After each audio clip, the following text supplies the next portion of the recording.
I'm Ginny Weissman from the Pet Ministry, and it really is a privilege to be able to talk to you today. I'm just really trying to hold it together because when I talk about the pets, it is a place where I go very, very deeply about my passion for them. It's really, really an honor to be a part of this congregation, this part of the center, to be someone who can really live their passion here, and animals are my passion. I started at the Unity Church in Chicago in about 1980. I like to say when I was in kindergarten, but it was a little bit later than that. And I have been doing the pet ministry at the Unity Church there, which was started when some kittens were found in our church, and we decided to start adopting them out of the services. So I did that in Chicago for about 15 years. So I was here several months, and I was asking for a sign from God. And one Sunday, Reverend Joe comes out in the service with his 2 new Labradoodles and says that they just adopted these cute puppies. And then I was told that Dr. Maxine adopted a dog that had been on the streets, and she kept that dog. And so I said, here's my sign. So I went out into the patio and I said to Dr. Maxine, I said, what would you have done with Yoga? And the dog, she named her Yoga when she started doing yoga with her on the floor. She said, I don't know what I would have done. I said, well, if you had taken that dog to a shelter, it wouldn't have been a good outcome. And she said, well, then what do you do? I said, let me tell you about the pet ministry. And that's how it was born. So in February of 2009, we started bringing pets to the patio in the Center for Spiritual Living. And we've been doing that every month, except on the summer months, for the last 5 years.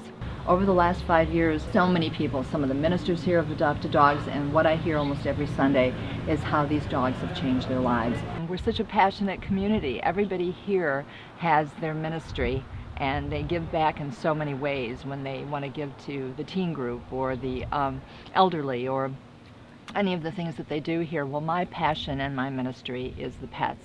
And many of you see me here on Sunday and ask me almost every Sunday if I have pets here, but we do have them here one Sunday a month now on the 3rd Sunday of the month. And we have found wonderful, wonderful homes through this congregation and through the networking of this congregation, because I see people taking out their phones and sending pictures to their neighbors and to their family, and so we're able to network out the animals much larger than this, in a much larger area than this congregation. But the people in the congregation who have adopted pets tell me over the years, because this has been going on for 5 years now, how much the pets have changed their life.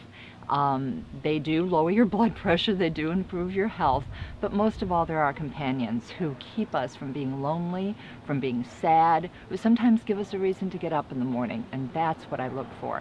I'd like to share something that happened to me this summer around the pet ministry and around some of the lessons that I've learned here at the center.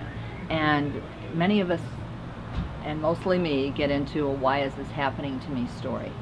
And I had just an aggravating situation happen to me that ended up as a miracle. And I want to keep the phrase, show me the miracle in mind when I have something happen to me, instead of saying, why is this happening to me? By accident, a friend drove my car with the emergency brake on for about 6 miles. The car smelled like it was going to blow up. I took it into a dealership that I trusted, hoping they wouldn't tell me I needed a whole new brake job, because you never know when your car's, got brake problems, how dangerous that could be. Fortunately, I had an honest mechanic who said it was fine to drive, and the next time we do the brakes, everything was fine. But I was still angry about it. I was still in a snit about it.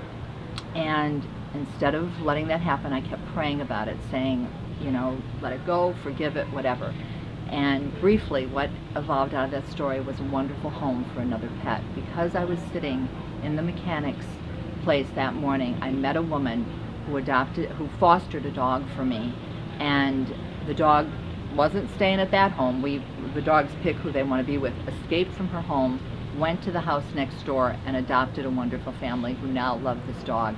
And that dog, A, would not be on the planet if I hadn't been sitting in the mechanic's office, because I wouldn't have gone to the rescue to rescue it, and B, it wouldn't be in this loving home.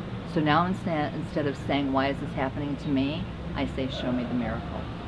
So this Sunday, we had 3 Chihuahuas here that we rescued. To give you an example, we rescued from a hoarder situation. That's the kind of calls we get. There's groups of animals that are not being cared for or fed. We go in and get those animals, we socialize them, and so it looks like some of these will get homes today. What you've done when you take one of the rescue pets that we bring here is that you've saved a life. But we have an expression in rescue, which is, who rescued who? because you think you're saving the life of the pet, and that's a wonderful thing. But when you have that pet, you realize that that pet also rescued you and gave you a purpose in your life, a new life, maybe a healthier life, and that's why I do this.